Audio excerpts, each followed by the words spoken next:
Hi friends, welcome back Tanuja cooking channel. ನಾನಿವತ್ತು ಮೆಂತ್ಯ ಸೊಪ್ಪು ದಾಲ್ ಮಾಡ್ತಾಯಿದ್ದೀನಿ. ಚಪಾತಿ, ಪೂರಿ, ರೈಸ್ ಇವೆಲ್ಲದಕ್ಕೂ ತುಂಬ ಚೆನ್ನಾಗಿರುತ್ತೆ.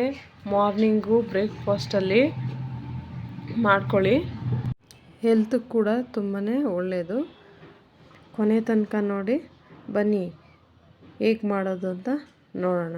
ನಾನಿಲ್ಲಿ ಕುಕ್ಕರ್ ತೊಗೊಂಡಿದ್ದೀನಿ. 1 ಕಪ್ಪು ತೊಗರಿಬೇಳೆ, ಅರ್ಧ ಕಪ್ಪು ಹೆಸರು ಕಾಳು, 1 ಹಿಡಿ ಮೆಂತ್ಯ ಸೊಪ್ಪು, ಒಂದು ದೊಡ್ಡ ಸೈಜ್ ಟೊಮೊಟೊ, ಒಂದು 4ರಿಂದ 5 ಹಸಿಮೆಣ್ಸಿನ್ಕಾಯಿ, ಒಂದು ಅರ್ಧ ಟೀ ಸ್ಪೂನ್ ಅರಿಶಿನ, ಸ್ವಲ್ಪ ಜೀರಿಗೆ, ರುಚಿಗೆ ತಕ್ಕಷ್ಟು ಉಪ್ಪು, ಒಂದು 2 ಗ್ಲಾಸು ನೀರು ಹಾಕ್ಕೊತಾ ಇದ್ದೀನಿ.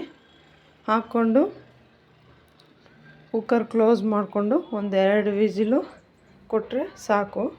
ಹೈ ಫ್ಲೇಮಲ್ಲಿ ಇಟ್ಕೊಂಡು ಒಂದು 2 ವಿಸಿಲು ಕೂಗಿಸ್ಕೊಳೋಣ. 2 ವಿಸಿಲ್ ಆಗಿದೆ. ಓಪನ್ ಮಾಡಿ ನೋಡೋಣ. ನೋಡಿ, ಈ ಥರ ನುಣ್ಣಗಾದರೆ ಸಾಕು. 2 ವಿಸಿಲ್ಗೆಲ್ಲ ನುಣ್ಣಗಾಗೋಗುತ್ತೆ. ಈಗ ನಾವು ಇದಕ್ಕೆ ಒಗ್ಗರಣೆ ಹಾಕ್ಕೊಳ್ಳೋಣ. ಈಗ ಒಗ್ಗರಣೆಗೆ ಒಂದು ಸಣ್ಣ ಬಾಣಲೆ ಇಟ್ಕೊಂಡು ಒಂದು ಸ್ವಲ್ಪ ಆಯಿಲ್ ಹಾಕ್ಕೊಂಡು 1 ಟೇಬಲ್ ಸ್ಪೂನ್ ಸಾಸಿವೆ ಹಾಕ್ಕೊಂಡು ಒಂದು 2 ಬಾಡಿಗೆ ಮೆಣಸಿನ್ಕಾಯಿ ಫ್ಲೇವರ್ಗೋಸ್ಕರ, ಒಂದು ದೊಡ್ಡ ಸೈಜು ಈರುಳ್ಳಿ, ಒಂದು ಸ್ವಲ್ಪ ಕರಿಬೇವು ಹಾಕ್ಕೊತಾ ಇದ್ದೀನಿ. ಒಂದು 2 ನಿಮಿಷ ಇದನ್ನ ಎಣ್ಣೆಯಲ್ಲಿ ಫ್ರೈ ಮಾಡಿಕೊಂಡು ಸಾಂಬಾರಿಗೆ ಆ್ಯಡ್ ಮಾಡ್ಕೊತೀನಿ. ಆ್ಯಡ್ ಮಾಡ್ಕೊಂಡಿದ್ದಾದಮೇಲೆ ಒಂದು 2 ನಿಮಿಷ ಮೀಡಿಯಮ್ ಫ್ಲೇಮಲ್ಲಿ ಇಟ್ಕೊಂಡು ಕುದಿಸ್ಕೊಳೋಣ. ನೋಡಿ, ಈಗ ಕುದೀತಾ ಇದೆ. ಲಾಸ್ಟಲ್ಲಿ ಒಂದು ಸ್ವಲ್ಪ ಕೊತ್ತಂಬರಿ ಸೊಪ್ಪು ಹಾಕ್ಕೊಂಡು ಸ್ಟವ್ ಆಫ್ ಮಾಡಿ ಕೆಳಗಿಳಿಸ್ಕೊತಾ ಇದ್ದೀನಿ. ನೋಡಿ, ರೆಡಿ ಆಗಿದೆ ಮೆಂತ್ಯ ಸೊಪ್ಪು ದಾಲು. ತುಂಬ ಚೆನ್ನಾಗಿ ಬಂದಿದೆ. ಬೆಳಗ್ಗೆ ಬ್ರೇಕ್ಫಾಸ್ಟ್ಗೆ ಕ್ವಿಕ್ಕಾಗಿ ಮಾಡ್ಕೊಬೋದು. ಅಡುಗೆ ಬರ್ದಿರೋರಿಗೆ, ಬ್ಯಾಚುಲರ್ಸ್ಗೆ ಆರಾಮಾಗಿ ಈ ಮೆಂತ್ಯ ಸೊಪ್ಪು ದಾಲು ಮಾಡ್ಕೊಬೋದು. ತುಂಬ ಚೆನ್ನಾಗಿರುತ್ತೆ.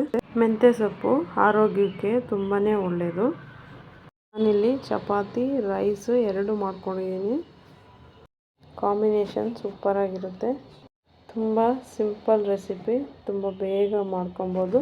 ನಾನು ಮಾಡಿರೋ ಈ ರೆಸಿಪಿ ನಿಮ್ಗೆ ಇಷ್ಟ ಆಗಿದ್ರೆ ಲೈಕ್, ಶೇರ್, ಸಬ್ಸ್ಕ್ರೈಬ್ ಮಾಡ್ಕೊಳ್ಳಿ.